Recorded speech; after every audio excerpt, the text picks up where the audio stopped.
जीतन राम मांझी जी, पूर्व मुख्यमंत्री बिहार, सम्मानित मंच, सभा में उपस्थित भाइयों और बहनों, आप सभी को जय भीम जय दशरथ।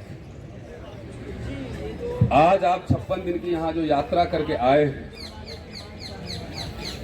ये समझिए कि दशरथ मांझी की जो पूरी संघर्ष था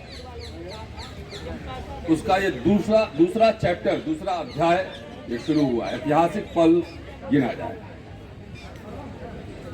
हमसे पहले मंत्री जी बोल कर गए हैं, अच्छी बात उन्होंने कही है। आज मुझे याद आ रहा है अंबेडकर और गांधी की मुलाकात। आज से तकरीबन 90-91 वर्ष पहले जब डॉक्टर अंबेडकर मिले थे गांधी से, उन्होंने कहा था कि गांधी जी, ठीक है, आई हैव नो होमलैंड, हमारी कोई मातृभूमि नहीं।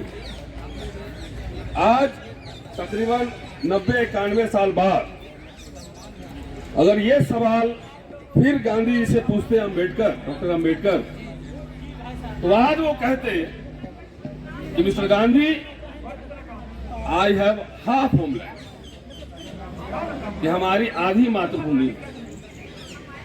संविधान तो है, संवैधानिक अधिकार भी मिले, लेकिन जिस सरकार से हम ये सब डिमांड कर रहे हैं उससे सवाल पूछा जाना चाहिए कि डॉक्टर अंबेडकर, जवाहरलाल नेहरू, गांधी, तमाम इनके प्रयास से जो अधिकार schedule caste, schedule tribe, OBC को मिले, क्या वो बचे रहे या वो खत्म किए जा रहे?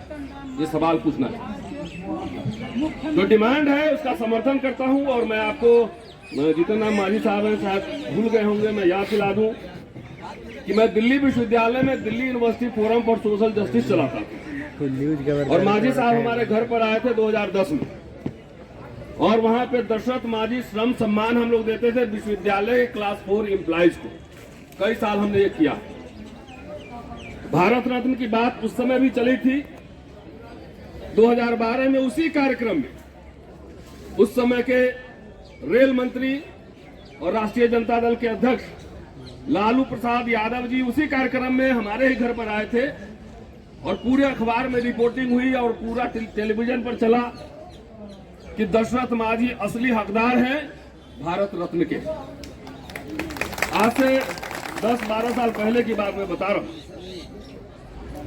उस समय थोड़ा आंदोलन को बल मिलता। हम लोग शिक्षक हैं, एक्टिविस्ट हैं, पढ़ते लिखते हैं, अपनी बात रखते हैं, लेकिन शायद थोड़ा सा हौसला और ताकत मिली रहती तो वो ये मुकाम हम हासिल कर चुके होते। दोस्तों,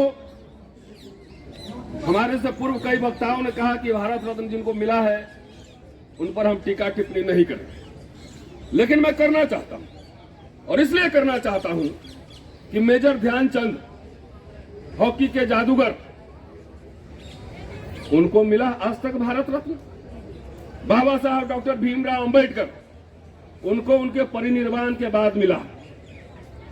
और भारत रत्न ऐसे वैसे लोगों को मिला है, this is highest civilian award, कि नागरिक समाज में जो अच्छे काम करते हैं उनके लिए। वैसे वैसे लोगों को भारत रत्न मिला जो पेप्सी बेचकर पैसा कमाते थे, पेप्सी का ऐड करते थे। वैसे लोग जो अछूतोद्धार के लिए जाते थे, मैं नहीं कह रहा हूं ये बात, भगत सिंह को कोट कर रहा हूं, अछूत समस्या में उन्होंने लिखा है कि वैसे लोगों को मिला जो अछूतोद्धार करने जाते थे, और जब घर लौट के आते थे तो पूरे कपड़ा सहित नहाते थे पहले। वैसे लोगों को भारत रत्न मिला। मैं एक जगह एक प्रोग्राम में था, महाराष्ट्र में, नागपुर में शायद, मैंने कहा कि अब ऐसे ऐसे लोगों को भारत रत्न दिया जा रहा है, मुझे लगता है कि अब हम लोग को जो है ना वापसी करना चाहिए। बाबा साहब को जो भारत रत्न मिला वो वापस कर देना चाहिए। क्या उसी पंक्ति में हम बाबा साहब को रखेंगे? तो इसीलिए ये मांग हमारी जारी रहेगी, लेकिन ये नोबेल प्राइज वाला पहले मूवमेंट आगे बढ़ाए, नोबेल प्राइज के लिए मूवमेंट बढ़ाए। बाबा साहब कोई देश रत्न, विश्व रत्न है, पूरे दुनिया भर में याद किए जाते हैं। उसी तरह दशरथ मांझी फाउंटेन मैन, मैंने एक किताब भी निकाली थी छोटी सी 2010 में। उनको जो है वो सिर्फ देश रत्न नहीं, वो विश्व रत्न है, एकमात्र ऐसा एग्जाम्पल है। और वो रास्ता उन्होंने काट के बनाया, किस लिए बनाया था? वो ताजमहल से भी बड़ा उसका महत्व है, और सिर्फ अपनी पत्नी के मोहब्बत में नहीं बनाया था। आप लोग आंख खोलिए, सोचने समझने की कोशिश कीजिए। वो आप लोग को रास्ता दिखा रहे थे कि अपने हक हकूक के लिए, अपनी सुविधाओं के लिए, अपने अधिकार के लिए लड़ो, ये था उसका मतलब। आज मैं एक प्रस्ताव रखना चाहता हूं। हमसे पहले मंत्री जी बोल रहे थे, समाज की एकता की बात कर रहे थे। मैं भुइयां समाज से नहीं, मैं बिहार के पूरे अनुसूचित जाति जनजाति, देश के पूरे अनुसूचित जनजाति जाति, अनुसूचित जाति, हम सबको इकट्ठा करना चाहते हैं। और इस मंच में प्रस्ताव दे रहा हूं कि एक स्टूडेंट मुझे दीजिए पढ़ने लायक, जो पीएचडी कर सके ऑक्सफोर्ड, कैम्ब्रिज में, हार्वर्ड में, उसकी पूरी फीस अंबेडकर नामा यूट्यूब चैनल पे करेगा। दीजिए हमें। हम ऐसे लोग इस समाज से तैयार करना चाहते हैं जो अंग्रेजी बोले, जो फ्रेंच बोले, इकोनॉमिस्ट बने, हिस्टोरियन बने। हम ऐसे समाज तैयार करना चाहते हैं इस भुइयां समाज से। आप मुझे बच्चे दीजिए। मैं इस सरकार से, जो केंद्र सरकार है, आपको पता है कि 5 साल में पिछले कितने SC ST OBC बच्चों को छोड़ना पड़ा है। IIT IIM यूनिवर्सिटी 11,000 से ज्यादा बच्चे छोड़े गए हैं। क्या दमन हो रहा है विश्वविद्यालयों में, सरकारी ऑफिसों में, वो हम जानते हैं। हम जानते हैं हमारे जैसे लोग कई मुकदमे अभी लड़ रहे हैं हाई कोर्ट, सुप्रीम कोर्ट में। तो ये सरकार उल्टी दिशा में चल रही है। ये आपको हक नहीं देगी। जो भी हक बाबा साहब लड़के दिलवाए थे, निजीकरण करके सब स्वाहा हो रहा है।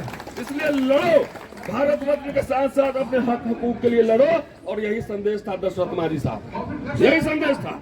उसको हम लोगों ने पूरा नहीं समझा। मैं ये सवाल करता हूं कि आप चलो भारत रत्न नहीं दे रहे हो, आप गया में एक स्कूल खोलो अंग्रेजी मीडियम का, और हॉस्टल सहित एयर कंडीशन वाला अंग्रेजी मीडियम का बढ़िया टीचर वाला, और 100 भुइयां मुसहर समाज के बच्चों को अंग्रेजी पढ़ाओ। ये काम करके दिखाओ। किसने रोका है? बांग्लादेश ने रोका है। सबका साथ सबका विकास यही है। क्या ये पाकिस्तान ने रोका है? क्या ये नेपाल ने रोका है? क्या चाइना ने रोका है कि हम समाज के लिए एक स्कूल खोलेंगे? आप KG to PG यूनिवर्सिटी बनाओ, अंग्रेजी में पढ़वाओ, करके दिखाओ। वही नहीं, गया में आप सेंट्रल यूनिवर्सिटी खोले हैं। कम से कम उसी का नाम तो दशरथ मांझी सेंट्रल यूनिवर्सिटी रख देते। किसने रोका था? क्यों रोका है? सवाल ये है दोस्तों। मैं आज प्रस्ताव करना चाहता हूं, जो मैंने कहा है, और मंत्री जी शायद चले गए। आप एक सरकारी फंड से, बिहार सरकार से भी अपील करना चाहता हूं कि आप मिनिस्टर हैं, आपके ऊपर जिम्मेदारी है, सोशल जस्टिस मिनिस्टर है। आप गया में एक एक्सक्लूसिव स्कूल अंग्रेजी मीडियम का खुलवाइए, 100 बच्चों का, हॉस्टल सहित बढ़िया हाइजेनिक फूड, अंडा, दूध, चिकन खिलवाइए, उसको पढ़वाइए। आगे की पढ़ाई की जिम्मेदारी हम लोग भी लेंगे। कौन रोक रहा है इसको? कौन रोक रहा है? मैं जाकर देखता हूँ बिहार का हॉस्टल से, अम्बेडकर छात्रावास में, उसको 5 स्टार बनाइए ना, उसको अच्छा बनाइए, सब लाइब्रेरी खोलिए, अंग्रेजी पढ़वाइए, सब करवाइए। उसमें जो भी सहयोग होगा आप हमें बुलाइए, हम सहयोग करने के लिए तैयार हैं। क्योंकि ये जो सरकार है, ये सरकार केंद्र में खास तौर से इसकी आस्था जो है वो संविधान में नहीं है, वो मनुस्मृति में है। इनसे लड़ने के लिए, इनकी वैचारिकी से लड़ने के लिए हमें कई सेनापति चाहिए। वैसे सेनापति चाहिए जो हौसला बुलंद हो। सिर्फ MLA MP में से काम नहीं चलेगा। आइडियोलॉग चाहिए, विचारक चाहिए, इतिहासकार चाहिए, इकोनॉमिस्ट चाहिए, अंग्रेजी बोलने वाला लोग चाहिए। ऐसे लोग हमें चाहिए। आप देखिए, दशरथ मांझी जी के नाम पर फिल्म बना के करोड़ों रुपया कमा लिया, बड़े स्क्रीन पर दिखा के। क्या फिल्म बनाने वालों से पूछे हो कि जरा वहां जाके कम से कम 10 बच्चों को पढ़ा भी देते? तो इस समाज को इमोशनल ब्लैकमेल किया जाता है कि हम दशरथ मांझी जी के लिए ये बना रहे हैं। सब ले लेता है आपसे इन्फॉर्मेशन और देता आपको कुछ नहीं है। हम व्यक्तिगत अपने लिए कुछ नहीं मांगते कभी से। इसके लिए मेरी गिरफ्तारी भी हुई, लड़ाई सरकार से, लेकिन पीछे नहीं हटना है। हर बात में इनकी भावना हट हो जाती है। तुम्हारी भावना का हमने ठेका लिया है क्या? हमारे लोग के पीठ पे डंडे पड़ रहे हैं, सारे हक हकूक मारे जा रहे हैं, हमारे लोग के मूंछ रखने पर जान मार दिए जा रहे हैं। हमारी भावना नहीं है।